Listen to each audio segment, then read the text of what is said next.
Bismillahirrahmanirrahim. Assalamualaikum warahmatullahi wabarakatuh. Syukur alhamdulillah kita bisa berjumpa lagi di channel ini.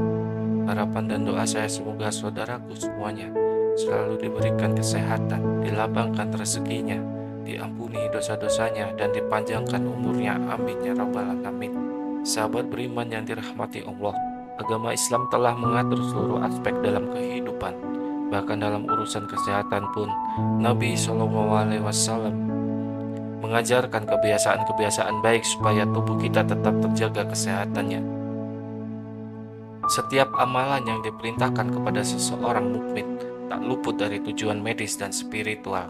Begitu juga dengan sesuatu yang dilarang, sebenarnya juga demi menjaga diri manusia itu sendiri.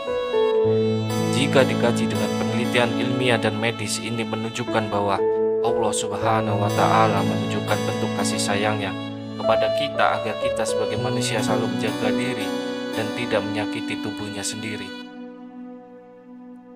Akan tetapi justru kita sebagai manusia kerap kali mengabaikan hal-hal yang menjadi kebiasaan buruk yang dilarang oleh agama. Padahal tidak hanya penyakit fisik, kebiasaan-kebiasaan ini juga akan menimbulkan munculnya penyakit hati. Sahabat beriman yang dirahmati Allah, apa saja kebiasaan yang sering kita lakukan tetapi malah membawa penyakit bagi kita sendiri? Yang pertama adalah banyak bicara. Ada ungkapan yang mengatakan bahwa lidah yang tidak bertulang akan lebih tajam daripada pedang. Mungkin ungkapan ini ada benarnya, bahkan kita bisa melihat sendiri berapa banyak permusuhan yang terjadi hanya karena ucapan yang dikeluarkan oleh lidah.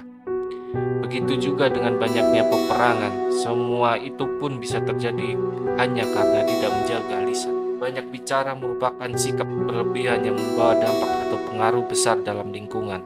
Dari Abu Hurairah berkata bahwa Rasulullah SAW bersabda, barang siapa yang beriman kepada Allah dan hari akhir, hendaknya ia berkata yang baik atau diam.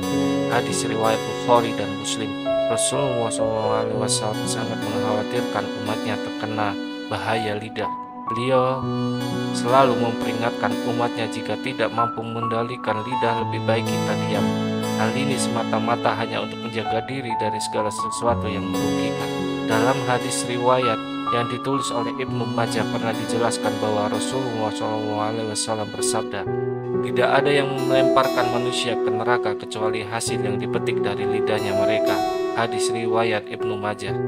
Dari hadis tersebut bisa kita ambil kesimpulan, lidah membawa dampak besar yang bisa menjerumuskan kita ke dalam jurang neraka.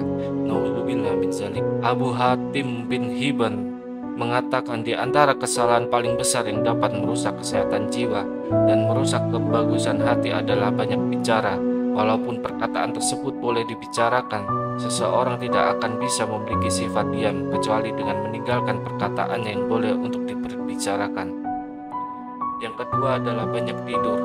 Tidur yang berlebihan juga berpengaruh besar membawa penyakit dalam tubuh manusia.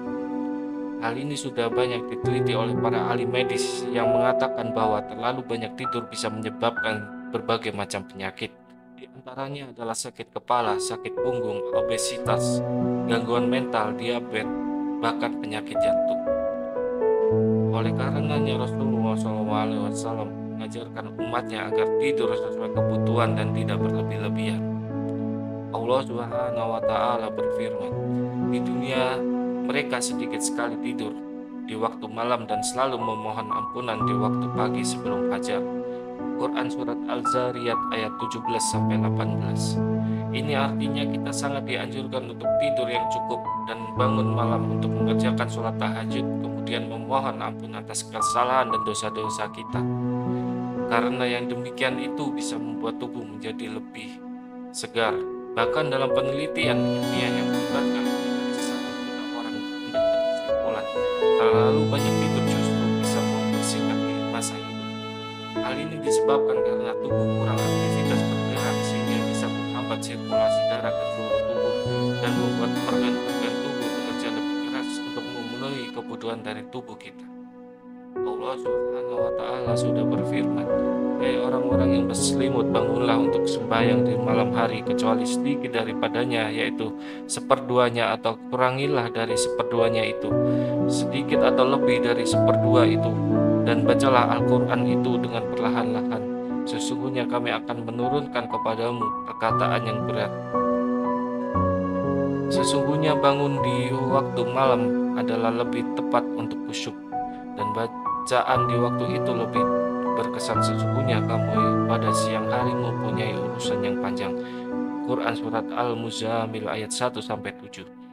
Sepenggal dari ayat tersebut seolah-olah ingin mengatakan kepada kita, kurangilah tidur untuk mengerjakan sholat, karena dengan bangun di malam hari kemudian mengerjakan sholat, membaca ayat suci Al-Quran yang berarti adalah aktivitas dari tubuh, sehingga tubuh menjadi lebih segar, dan itu baik bagi kesehatan kita. Mungkin bagi saudaraku yang sudah terbiasa bangun malam untuk mengerjakan sholat tahajud atau sholat sunnah lainnya, akan merasakan tubuh kita menjadi lebih segar dan lebih bersemangat dalam aktivitas. Dan umat muslim sudah banyak yang membuktikan dengan hal ini. Yang ketiga, banyak makan. Selain tidur yang berlebihan, banyak makan juga bisa menyebabkan banyak penyakit.